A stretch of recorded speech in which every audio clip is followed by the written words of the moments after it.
Naku po, Sir AJ binunyag ang totoong bisyo ni Paulo. Hindi mo kakayanin to funny, kagulo na sa pagsabog. Kung bago ka lang sa channel na ito, huwag kalimutang mag-like, share, comment, and subscribe. Naku po, Sir AJ drops the bombshell. Nag-aapoy na naman ang K-pop universe at sa mga pagkakataong ito. Ang spark ay nagmula sa hindi inaasahang pinagmulan. Ang nagsimula bilang isang ordinaryong umaga ay mabilis na nauwi sa isang ipo-ipo ng kiligha-kahaka, tawanan at kilig nang mag-live si Sir AJ at casual na ibinunyag kung ano ang pinaniniwalaan ng maraming tagahanga na isang hindi lihim na katotohanan tungkol kay Paolo Avellino. Ang resulta, nakakagulat na reaksyon, emosyonal na teorya na fan at panibago, pananampalataya sa mga taga-suporta ng Kim Pao na matagal nang naniniwala sa hindi maikakailang kondisyon ni Kim at Paulo. Kung napalampas mo ito, huwag mag-alala, hindi ka nag-iisa. Maraming tagahanga ang hindi rin nakapanood ng live na broadcast pero gaya ng dati. Sa panahon ng social media, wala talagang nawawala. Kumalat ang mga cliff quote at reaction sa X or dating Twitter noon, sa Facebook at mga komunidad ng tagahanga na ginagawang isa sa pinag-uusapang sandali sa kasaysayan ng Kim Pao. Ang casual na live session ni Sir AJ, nagsalita ang mga tagahanga pagtanggol kay Kim Pao sa bashers. Bago sumabak ngayon, file na nagpahayag mahalagang maunawaan ang emosyonal na tanawin na makapalibot sa fandom ni Kim at Paulo nitong mga nakaraang linggo. Walang sawang ipinagtanggol ng mga tagahanga ng Kim Pao ang pares mula sa mga chismis, pagpapalagay at malisyosong salaysay sa nilikha ng mga bashers. Ibinahagi ng isang tagahanga si Mrs. Norma Dayag ang kanyang pagkadismaya matapos mapanood ang kamakailang ASAP appearance. Napanood ko rin ang eksenang iyon. She wrote, iyon lang ang sinasabi ng mga bashers na si Paulo ay lumilingon-lingon. Kunwari ay naghahanap ng iba. Sigurado ka, mga summer plea. Ang kanyang komento ay tumatak sa isang court. Mabilis na sumang-ayon ang mga tagahanga na may mga taong sadyang ginagawang walang basihan ang mga hindi nakakapinsalang sandali. Ayon sa mga tapat na taga-suporta, si Paulo ay hindi naghanap ng iba. Ang kanyang atensyon ay malinaw kay Kim Chiu na magilyon na tinutukoy ng mga tagahanga bilang Chinita Princess. Itinuro ng isa pang taga-suporta na ang focus ni Paulo sa panahon ng pagtatanghal ay hindi mapag-aalinlangan.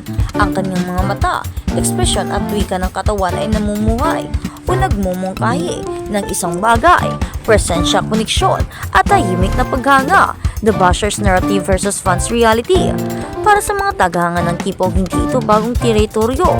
Bilang mga public figure, patuloy na sinusuri sina Kim at Paulo. Ang bawat sulyap, ngiti at galaw ay hinihiwa at muling binibigang kahulugan ng mga taong sabik na magdudulot ng kontrobersya. Ngunit ang mga tagahanga ay nananatiling hindi nababahala. Gusto nilang sirain si Paulo para mawala ang pagmamahal natin sa kanya. Pero sorry sa kanila, mas kilala namin sina Paulo at Kim. At hindi natitinag na katapatan na ito ang tumutukoy sa Kim Pao fandom.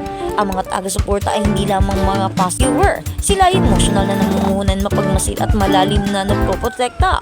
Musika, kahulugan at pag-ibig na parang totoo. Ang isa pang tagahanga ni Mrs. Mela Carrillo ay nag-highlight ng isang anggulo, ang emosyonal na epekto ng pagganap ni Kim at Paulo. Ang ganda ng katawan, kinanta ni Kim.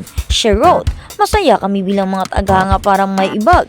Parang may ibig sabihin ang lyrics. Parang sinasalamin nila kung ano ngayon sina Kim at Paulo. Maraming tagahanga ang nagpahayag ng damdamin nito. Para sa kanila, ang musika ay hindi lamang inuubusan. Ito ay nadama na personal.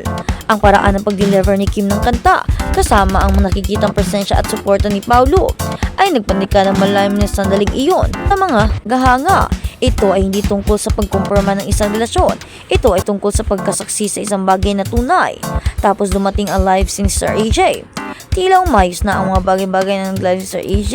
Tapos dumating ang live ni Sir AJ. Tila umayos na ang mga bagay-bagay nag-live si Sir AJ. At hindi namamalayang nag-apoy ng panibagong alon ng pananabik. Bagamat maraming tagahanga ang hindi nakapanood ng broadcast sa real time, lumabas sa online ang mga screenshot at quote. Ayon sa mga nakapanood, tapat na nagsalita si Sir AJ tungkol kay Paolo Avellino at iyong ibinunyag niya ay natulala sa fans. Ibinahagi raw ni Sir AJ na ang tunay na bisyo ni Paolo ngayon ay hindi alak, sigarilyo o nightlife. Ito ay pag-ibig. Mas particular ito ay si Kim Chiu. Agad na sinagot ng mga tagahanga ang pahayag na binigyang kahulugan ito bilang isang malambot ngunit malakas na kumpirmasyon ng emosyonal na pagbabago ni Paulo. Iba na ngayon ang glow ni Pau. Isa sa mga paulit-ulit na obserbasyon online ay tungkol sa itsura ni Paulo. Iba na ang glow niya ngayon. Komento ng isang fan. Talagang binabago ng pag-ibig ang isang tao. Dagdag pa ng isa. Marami ang nagsabi na si Paulo ay parang mas magaan, mas masaya at mas payapa sa tuwing nandyan si Kim. Mas gumaan ang mga ngiti, mas uminit ang kanyang enerhiya. Parang grounded ang presensya niya para sa matagal ng taga-subaybay ni Paulo Avellino. Ang pagbabagong ito ay hindi napansin. Isang pagbabagong tagahang ang nakikita. Ayon sa mga talakayan ng fan, pahayag inamin ni Paulo noong nakaraan na nahirapan siya sa ilang mga gawing ngunit mula nang makilala si Kim, naniniwala ang mga taga-suporta na nagbago na siya, pumili ng mas malusog, mas intensyonal sa pamumuhay. Inilalarawan ngayon ng mga tagahanga ni Kim bilang hindi lamang isang kaparyaro ngunit isang positibong impluensya. She brings out the best in him. Binasa ng isang post, sila ay lumalaki ng magkasama. Sabi ng isa pa, ang ideya ng pag-ibig ay maaaring magbigay ng inspirasyon sa pagbigo, paglago at pagpapagaling, pagpapaguti ng sariling dahilan kung bakit ang salaysay na ito ay nakakahimok sa mga tagahanga. Isang prinsesa lang, isang panirala mula sa live ni Sir AJ ang tumama sa mga tagahanga na lalo ang ideya na si Kim ang tanging prinsesa ni Paulo. Para sa mga taga-suporta ng Kim Pao, ito ay hindi lamang kilig, parang simboliko sa kanila. Nagmumungkay ito ng kaseryosohan, pangako at emosyonal na kalinawan. May ilang fans mga nagsasabing mukhang handa na si Paulo sa susunod na kabanata ng kanyang buhay kasama na ang kasal. Bagamat wala pang opisyal na kumpirmasyon, ang damdamin lamang ay sapat na upang ipadala ang mga tagahanga sa mood ng pagdiriwang. Reaksyon ng mga tagahanga, kagalakan, tawanan at pag-asa. Mabilis na napuno ng mga reaksyon ang social media. Ito ay parang malambot na kumpirmasyon. Nakikita mo kung gaano ka-overwhelmed si Paulo pag nandyan si Kim. Ito ay dahilan kung bakit siya ay mukhang masaya kang makailan. Ang iba ay nagbiro tungkol sa kung anong magiging, ngunit si Paulo ay iba na ngayon. Mas maliwanag, mas sincero at mas malawag. Ang mood sa mga komunidad ng mga tagang ay napaka-positibo. Sa halip na magpakain sa dama, pinili ng mga taga-suporta ang kagalakan, optimismo at pasasalamat. Isang padala na maging matalino online sa gitna ng lahat ng pananabik. Pinapabahalan din ang mga tagahanga na isa-isa na naaantig, grounded, maging matalino tungkol sa kung ano ang iyong pinaniniwalaan online. Hindi lahat nagbabasa nito ay totoo. Bagong alo ng pananabik. Bagamat maraming tagahanga ang hindi nakapanood ng broadcast sa real time, lumabas sa online ang mga screenshot at quote. Ayon sa mga nakapanood, tapat na nagsalita si Sir AJ tungkol kay Paulo Avellino at iyong ibinunyag niya ay natulala sa fans. Ibinahagi raw ni Sir AJ na ang tunay na vision ni Paulo ngayon ay hindi alak, sigarilyo o nightlife. Ito ay pag-ibig. Mas particular ito ay si Kim Chiu. Agad na sinagot ng mga tagahanga ang pahayag na binigyang kahulugan ito bilang isang malambot ngunit malakas na kumpirmasyon ng emosyonal na pagbabago ni Paulo. Iba na ngayon ang glow ni Pau. Isa sa mga paulit-ulit obserbasyon online ay tungkol sa itsura ni Paulo.